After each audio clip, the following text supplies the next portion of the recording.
Section 3.3, we're going to be taking a look at multiplication and division of whole numbers. Specifically, our goal will be to get through multiplication, or as far as we can, into that today. And just first, a real quick definition of multiplication. If n is not zero, for finite sets A and B, if the number of items in set A is A and the number of items in set B is B, then we have the following. Okay, so assuming that n is non-zero, it's a natural number, n times A would be A times A times A, plus. A plus A plus A plus A n times, right? If n is 0, then A times 0, right, n times A would be 0. Multiplying by 0 gives you 0. And if I were to multiply A by B, quantities that represented numbers of items in sets, it would be the same number of items in the set of Cartesian products, which we've done before. And we've seen this definition before. That is to say that if you multiply the number of items in A times the number of items in B, it's the number of items of those ordered pairs. Remember, we did the ordered pairs? And we saw this happen before. There are 3 models for multiplication. So I didn't get to do models of subtraction with you in class. We did models of addition. We had the set model, and we had the number line model. And then for subtraction, there were 4 subtraction models. There was takeaway, comparison, missing add-ins, and number line. Okay? So for multiplication, we have 3 different types of models as well. The first one is called repeated addition. So all of these are just ways to think about what multiplication is. They're word problems involving multiplication, but they are different than one another. And if a kid understands repeated addition, doesn't necessarily mean they're going to understand area.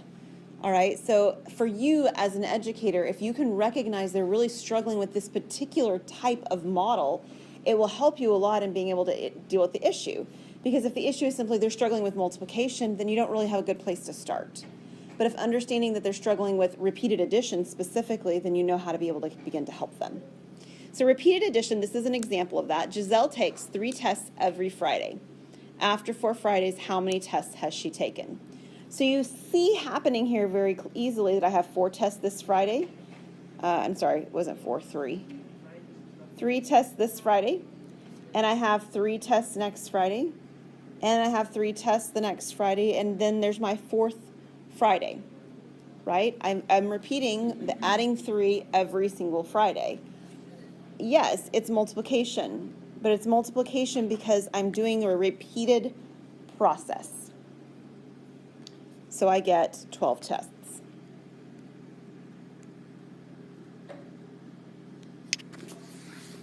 In some sense, when we talk about subtraction,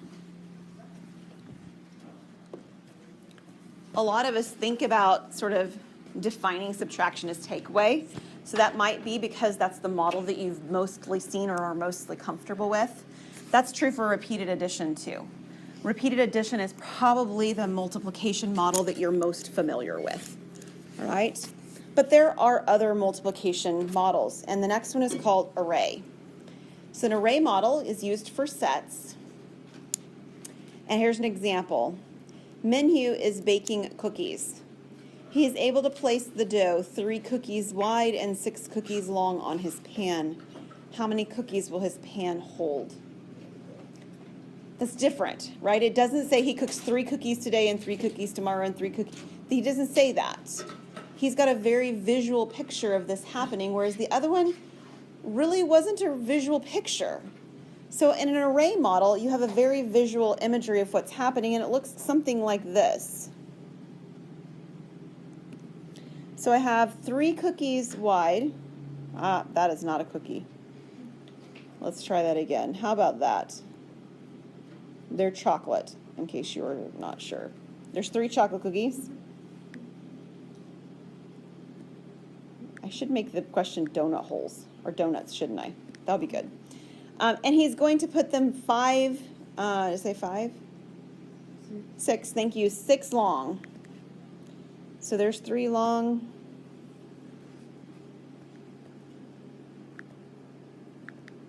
There's 3 more long, so that's 6 long. So visually speaking, we have a 3 by 6 array. Okay, very, very visual. There are objects in your life. Don't go saying them out right loud right now. You're going to be creating me some examples here in a minute. But there are objects in your life that just fit this picture. I hope you can kind of in your mind just picture something right now that comes like this. I'll give you some examples after you've given me some examples in a moment. This would be an array. How many cookies would this be? 18 cookies, right? And I keep in mind, every time we're working with word problems, we're going to have units on the answers, so that's why I'm writing down cookies. All right, the last model feels a lot like array, but it's used for measurement. Alexis is planning a garden. Planting would have worked there too, wouldn't it? She has space that is 5 feet wide and 7 feet long. How much area does she have in which to plant? So it feels, again, very much like an array, but we're not counting objects, we're counting space. So there is a difference to that. Our space is rectangular. That's not a rectangle. Oh my word, I keep changing it and it doesn't change. There we go. And it said 5 by 7, right? So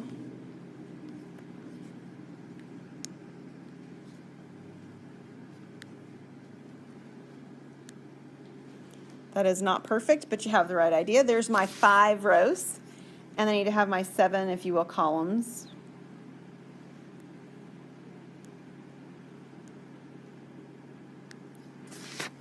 So this is 5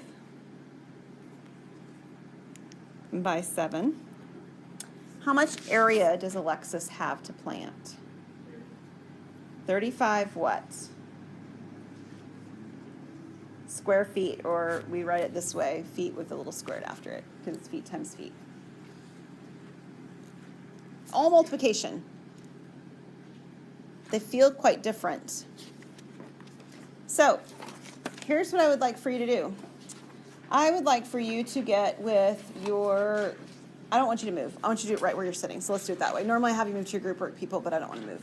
So I would like for you to just pair up with somebody really close to you or in a group of little 3 or whatever, turn a desk if you'd like, and I would like for you to create an example of each of the 3 types of multiplication.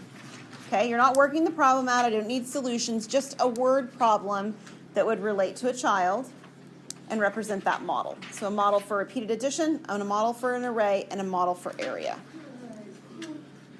You're creating 3 word problems.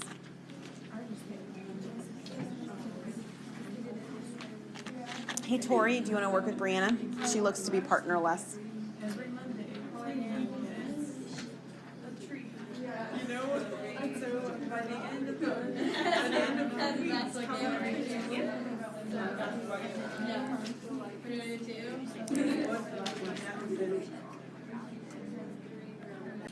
Okay, let's do an example of each one of these. Somebody give me your example of repeated addition. Dylan.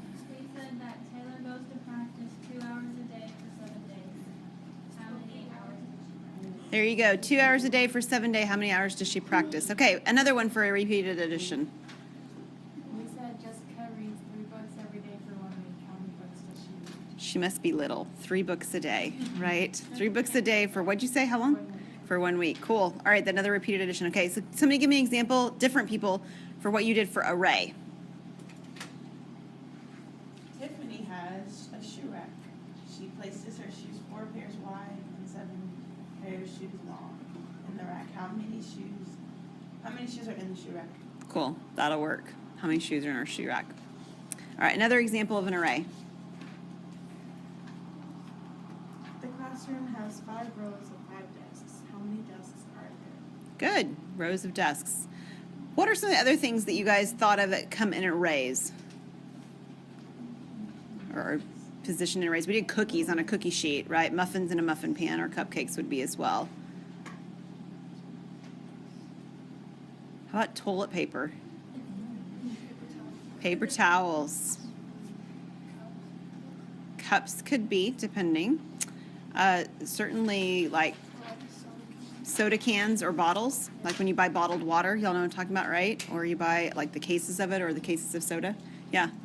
All right, last one. What do we have for area? Somebody who hasn't given an example from your group. What area model did you choose? Sam wants to build a doghouse that is 5 feet long and 3 feet wide. How much square feet will the dog have? Yeah, square feet in a doghouse. Good stuff. How long did you say it was? Woo, you got a big doghouse. That's so generous. Wow, 5 by 3. That's like half the size of one of my child's bedrooms. Maybe not, but I mean, it's pretty big. All right, one more area model. The sooner somebody talks, the sooner you get to leave. Sam I have a really fun one. Wants to build a fort in his living room. The space is 6 feet wide and 4 feet long. How much area does he have? 6 feet by 4 feet in a fort. Very good. I'll see you guys on Friday.